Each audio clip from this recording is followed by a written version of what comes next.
एकता का प्रकाश इतना शक्तिशाली है।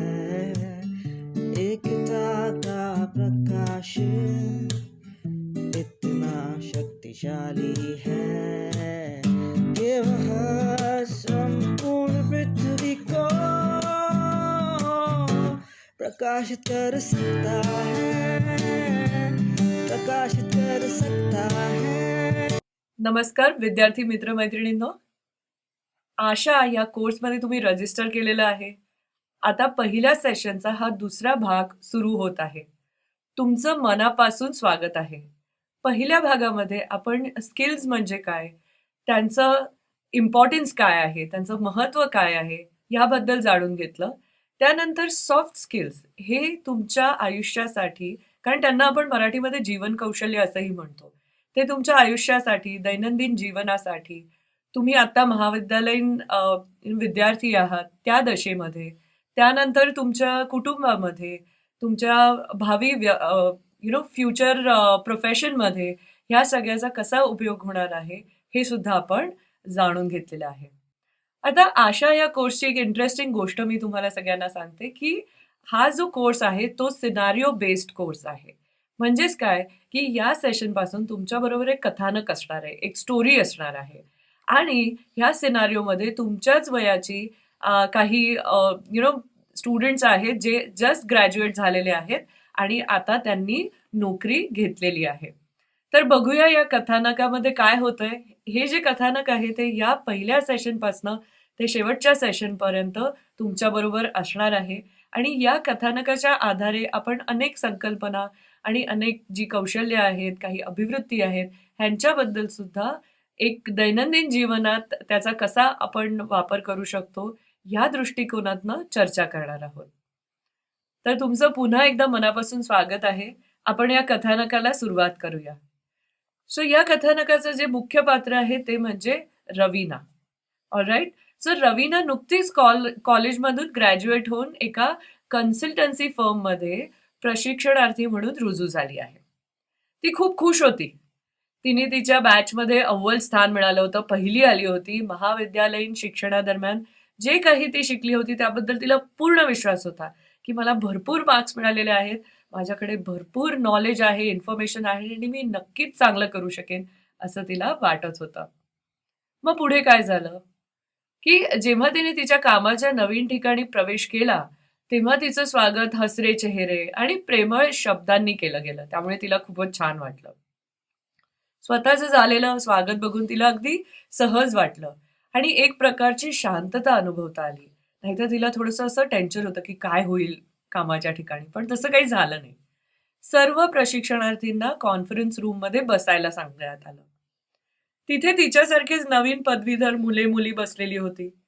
बरोबर दिलेल्या वेळानुसार त्यांचे जे बॉस होते ते त्या कॉन्फरन्स रूममध्ये आले आणि त्यांनी काय केलं, त्यांनी सर्व हे जे प्रशिक्षणार्थी होते त्यांना उद्देशून एक छोटंसं वेलकमिंग स्पीच असतं, एक औपचारिक भाषण असतं, ते द्यायला सुरुवात केली. ते सर्वांना कामाच्या बाबतीतली बारकावे समजून सांगत होते. त्यांच्या बोलण्यातला नम्रपणा, सभ्यता, त्यांची समजावून सांगण्याची पद्धत यावरून रवीना अगदी प्रभावित झाली. किती सुंदर पद्धतीने हे सगळ्यांना समजावून सांगत आहे. प्रशिक्षणार्थी म्हणून पुढील 6 महिने त्यांना प्रशिक्षण देण्यात येणार होतं. मग रवीनाला स्वतःबद्दल आत्मविश्वास वाटू लागला होता आणि तिला खात्री होती की तिने ज्या प्रकारे कॉलेजचं शिक्षण पूर्ण केलं आहे, छान मार्क्स मिळवले आहेत, तसंच हे प्रशिक्षण सुद्धा ती सहजपणे पूर्ण करू शकेल. पण काय झालं, जेव्हा बॉसने प्रशिक्षणार्थी म्हणून त्यांच्या पहिल्या कामाची घोषणा केली त्यावेळी रवीनाला आश्चर्याचा धक्काच बसला. तर बॉस काय म्हणाले, तर बॉस असं म्हणाले की लेडीज अँड जेंटलमॅन, पुन्हा एकदा तुमचं मनापासून स्वागत आहे. तुम्ही यशस्वीपणे तुमचे ग्रॅज्युएशन पूर्ण केलं आहे आणि आमच्या फर्ममध्ये तुम्ही रुजू झाला आहात. आता तुमचं पहिलं काम म्हणजे स्वतःबद्दल तुम्हाला लिहायचं आहे. आम्हाला तुमची ओळख करून घ्यायची आहे. बॉस काय म्हणाले की तुमची ओळख तुम्ही आम्हाला करून द्या, जेणेकरून आम्ही तुम्हाला योग्य प्रशिक्षण देऊ शकू. तुमचे सामर्थ्य, तुमचा कमकुवतपणा, तुमच्या पुढील संधी आणि धोके ह्यांचा विचार करून लिहा आणि आज संध्याकाळपर्यंत ते तुम्ही सबमिट करा. मग रवीना मात्र विचारात पडली. स्वतःबद्दल लिहा? पण कसं? पुढे कसं जायचं? हे तिला कळतच नव्हतं, कारण स्वतःबद्दल तिने असं काही फारसं लिहिलेलंच नव्हतं. मग मित्र-मैत्रिणींनो, तुम्ही सांगा, स्वतःला ओळखण्याचा विचार कधी तुमच्या मनात आलाय का? तुमच्यापैकी काहींनी असा प्रयत्न केलाही असेल आणि काहींनी असा विचार केला नसेल. पण आता तुम्ही प्रौढ शिक्षणार्थी म्हणजेच काय ॲडल्ट लर्नर आहात आणि तुम्ही ई-लर्निंगच्या क्षेत्रातही पदार्पण केलं आहे. मागच्याच भागामध्ये आपण थोडंसं समजून घेतलं की कौशल्य म्हणजे काय. पण जोपर्यंत आपल्याला हे समजत नाही, माझ्याकडे कुठली जन्मजात कौशल्य आहेत किंवा मी कशामध्ये चांगला आहे, माझ्यामध्ये काय कमकुवतपणा आहे, तेव्हा आता आपल्याला पुढे जर आपला विकास घडवून आणायचा असेल, तर तो आपण व्यवस्थितरित्या, योग्यरित्या करू शकणार नाही. म्हणूनच एक प्रौढ शिक्षणार्थी म्हणून स्वतःला समजून घेणं महत्वाचं आहे. तेव्हाच तुम्ही तुमचं अध्ययन ध्येय आहे ना, ते निश्चित करू शकता. What are your learning aims? तुम्हाला शिक्षणातून काय साध्य करायचं आहे? नक्की तुम्हाला शिक्षणातून काय घ्यायचं आहे? काय साध्य करायचं आहे? स्वतःचा विकास कसा घडवायचा आहे? हे तुम्ही ठरवू शकाल. तसंच तुमच्या भावी जीवनात सुद्धा ना, जेव्हा तुम्ही नोकरी करत असाल, तुमच्या व्यवसायात गुंतलेले असाल किंवा तुमच्या व्यक्तिमत्व विकास करण्याचा प्रयत्न करत असाल, तसेच समाजाच्या प्रगतीसाठीही कार्य करत असाल, तेव्हा स्वतःला समजून घेणं ही गोष्ट उपयुक्त ठरेल. मग त्यासाठी तुम्हाला एक ना खास कृती देण्यात आलेली आहे. ऑफकोर्स मी तुम्हाला आता खूप पटकन हे सांगणार आहे की ही कृती कशी करायची आहे. पण ह्या कृतीबद्दल अधिक जी माहिती आहे ती तुमच्या लर्निंग मॅनेजमेंट सिस्टममध्ये दिलेली आहे. ती वाचून तुम्हाला ती कृती पूर्ण करायची आहे. कृतीचं नाव असं आहे स्वतःला ओळखणं. ऑलराईट? इंटरेस्टिंग आहे, राईट? याचं उद्दिष्ट आहे की आपलं सामर्थ्य, आपल्या स्वतःमध्ये काही दुर्बलता आहेत का? काही संधी आहेत का आपल्यापुढे, ज्याची आपण त्याचा पुरेपूर फायदा करून आपला विकास घडवून आणू शकतो? की आपल्यासमोर काही धोके आहेत, ज्यामुळे आपण काही काम नीट करू शकत नाही. आपल्याला त्या गोष्टी मागे ओढत राहतात. मग ह्या सगळ्यांचा विचार करायला लावणारी ही तुम्हाला ॲक्टिव्हिटी देण्यात आलेली आहे. याच्या मागचं आणखीन एक जो केंद्रबिंदू आहे तो म्हणजे स्वतःची जाणीव असणे म्हणजेच स्वतःचा विकास सुरू करणे. तर तुम्ही आत्ता कुठल्या टप्प्यावरती आहात हे तुम्हाला जाणून घ्यायचं आहे. तर सगळ्यात पहिल्यांदा तुमच्याकडे काय असं आहे की ते तुमचं सामर्थ्य आहे, ती तुमची शक्ती आहे, त्या तुमच्या क्षमता आहेत, ह्याचा तुम्ही विचार करायचा आहे. तर ते लिहिण्यासाठी तुम्हाला स्वतःचे 3 शब्दांमध्ये वर्णन करायचं आहे. Interesting, right? तुम्ही स्वतःचे कोणते गुण तुम्हाला असं वाटतं की प्रशंसनीय आहेत? मे बी तुम्ही खूप प्रामाणिक आहात, मे बी तुम्ही खूप प्रेमळ आहात, दयाळू आहात आणि अनेक गुण आहेत किंवा वेगळ्या शब्दांमध्ये तुम्हाला तुमचं वर्णन करायचं असेल, तुम्ही करू शकता. दुसरा जो मुद्दा आहे, दुसरा जो तुम्हाला ब्लॉक दिसतो आहे, तो आहे कमकुवतपणा. मग तुमचे जे काही स्वप्न आहेत, रोज तुम्ही काहीतरी ठरवता की मी हे करणार आहे, पण तुम्ही ते करू शकत नाही. तर का? कशामुळे? सो ते तुम्हाला तिथे लिहायचं आहे. मग तुमच्यापुढे संधी काय आहेत, की आता तुम्ही ग्रॅज्युएट होत आहात. त्यानंतर तुमच्याकडे आत्ता काही संसाधनं असतील किंवा तुमच्याकडे आत्ता काही लर्निंग रिसोर्सेस असतील किंवा तुम्ही वेगवेगळ्या कोर्सेसचा हे घेतलेलं आहे, रजिस्टर केलेलं आहे, तुमचे कोर्सेस सुरू झाले, अनेक गोष्टी असू शकतात. मग ह्या ज्या संधी आहेत, तुमची स्वप्न किंवा ध्येय साध्य करण्यासाठी तुमच्या समोर कोणत्या संधी आहेत? मग पुढचा जो ब्लॉक आहे तो आहे धोके. कोणत्या अशा गोष्टी आहेत ज्याची तुम्हाला भीती वाटते? Maybe you are unable to speak in the public. सगळ्यांच्या समोर बोलायला तुम्हाला प्रॉब्लेम येत असेल किंवा अनेक गोष्टी असतील. तर पण हे जे एक ॲक्टिव्हिटी आहे ना, ती तुम्ही स्वतःचा विचार करून लिहायची आहे.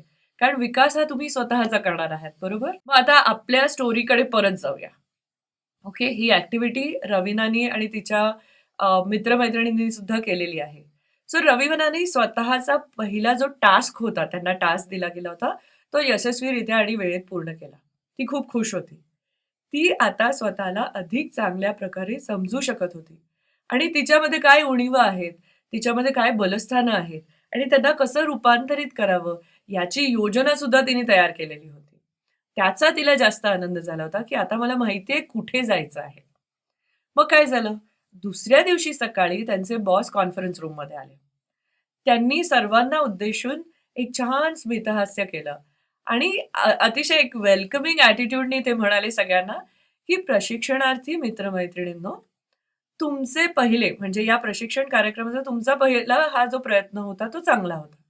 तुमच्यापैकी काहींनी वेळेत काम सादर केलंय, काहींनी उशिरा केलेलं आहे, काहींनी सर्व काही अगदी डिटेलमध्ये लिहिलेलं आहे, तर कोणी कोणी काही रकाने जे आहेत, काही ब्लॉक जे आहेत ते भरलेलेच नाहीये. आता मला तुमच्या अडचणी सांगा बरं, की का असं झालेलं आहे? मग ते जे ट्रेनी होते प्रशिक्षणार्थी ते एकानंतर एक बोलायला लागले. एक जण म्हणाला, "सर मला वेळच नाही मिळाला सर. सर मला वाटलं की कामावर लवकर येईन आणि मग इथे येऊन काम पूर्ण करेन, पण तसं होऊ नाही शकलं सर. सर मला वाटलं कोणीतरी आपल्याला सांगेल हे कसं करायचं आहे." अशी वेगळी-वेगळी कारणं देत प्रत्येक ट्रेनी एक-एक कारण सांगत होता. मग पुढे काय झालं? तर सगळी कारणं ऐकल्यानंतर बॉस त्यांना म्हणाले, "ओके, मित्रहो, इथे प्रश्न आहे स्वयंशिस्तीचा. Okay, self discipline. स्वतःच्या आपल्या कामाचा अग्रक्रम ठरवण्याचा म्हणजे प्रायोरिटी तुम्हाला करता येते का? प्रायोरिटायझेशन आणि वेळेचं व्यवस्थापन म्हणजेच टाईम मॅनेजमेंट हा मुद्दा इथे आहे. तुम्हाला आयुष्यात जर यशस्वी व्हायचे असेल, तर तुम्ही स्वतःला शिस्त लावण्याचे कौशल्य विकसित करायला पाहिजे. आता तुमच्यासाठी दुसरं काम म्हणजे एक ट्रेनी म्हणून, एक प्रशिक्षणार्थी म्हणून हा प्रशिक्षण कार्यक्रम यशस्वीरित्या पूर्ण व्हावा, यासाठी जे नियम पाळण्याची गरज आहे, असे काही तुम्हाला पायाभूत नियम सुद्धा लिहून काढायचे आहेत. म्हणजेच काय होईल, एक स्वयंशिस्तीचा भाग म्हणून ते तुम्ही करू शकाल.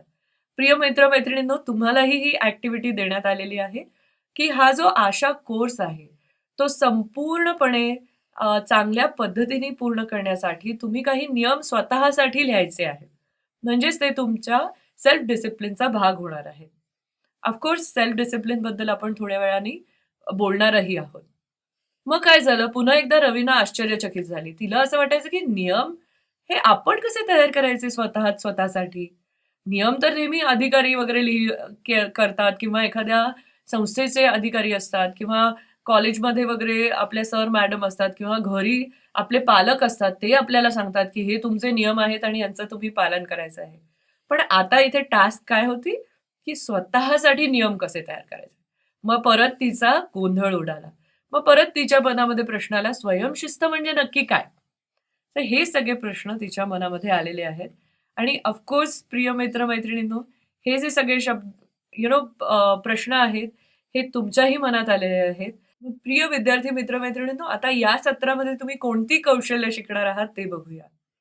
सर्वप्रथम स्वयंशिस्त म्हणजे सेल्फ डिसिप्लिन आणि नंतर आणखीन एक अतिशय महत्वाचं जे स्किल आहे ते म्हणजे सक्रिय श्रवण म्हणजेच काय ॲक्टिव्ह लिसनिंग. मग स्वयंशिस्त म्हणजे काय हे आधी जाणून घेऊया. कारण की हा आशा कोर्स पूर्ण करण्यासाठी तुम्हाला स्वयंशिस्तीची गरज लागणार आहे कारण हा ऑनलाईन कोर्स आहे.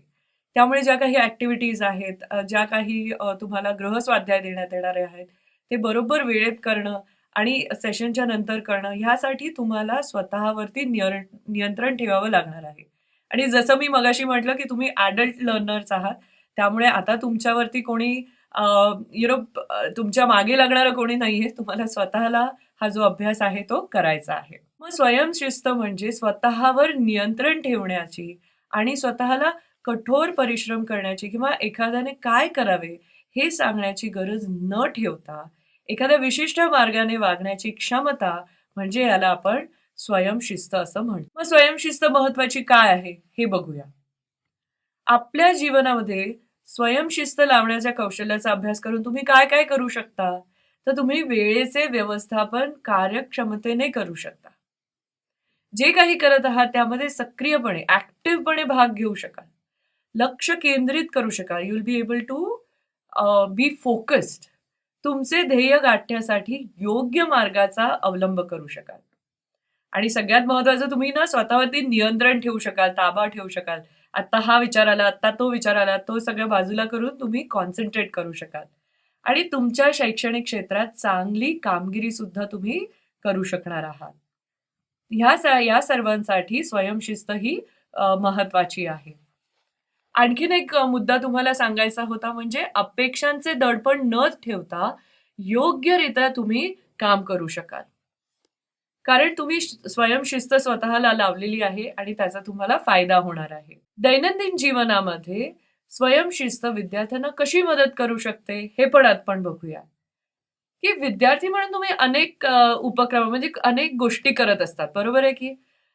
जसे की वर्गात शिकणं, ऑनलाईनच्या ऑनलाईन लेक्चर्स असतात ती अटेंड करणं, पार्टिसिपेट करणं, सहभाग घेणं, काम पूर्ण विविध गोष्टी पूर्ण करणं, नवीन गोष्टी शिकणं, तुमच्या कुटुंबियांशी तुमचे परस्पर संबंध असतात, त्यांच्याबरोबर काही काम करणं, त्यांच्याबरोबर वेळ घालवणं, कॉलेजचे अधिकारी असतात, शिक्षक, सहकारी, विद्यार्थी यांच्याशी संवाद साधणं, कितीतरी गोष्टी तुमच्या आयुष्यामध्ये होत असतात. मग तुमच्या आयुष्यातील या सर्व क्रिया व्यवस्थापित करण्यासाठी तुम्ही स्वतः शिस्तबद्ध असणं अत्यंत आवश्यक आहे. मगाशी म्हटलं तसं तुम्ही आता ॲडल्ट लर्नर आहात. तुमच्या शिकण्यातील वैयक्तिक सहभाग पूर्वीपेक्षा जास्त आहे.